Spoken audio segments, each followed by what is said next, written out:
Alors Valérie, moi j'ai une question. Est-ce qu'être une femme en politique, c'est difficile?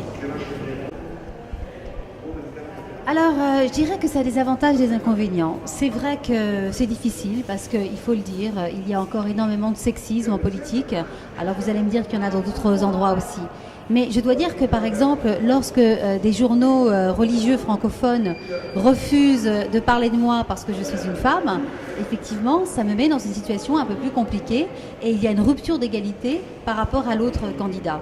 Je dois dire que c'est quelque chose qui me choque, et particulièrement en Israël, parce que je dois rappeler qu'en Israël, c'est un des pays où il y a eu une première ministre femme il y a très longtemps, Golda Meir. C'est un des pays où, à la dernière élection, il y a eu 2 femmes qui ont souhaité être Premier ministre. C'est un des pays où les femmes sont représentées à tous les niveaux, dans les banques, dans l'industrie, mais aussi où les femmes font dans l'armée.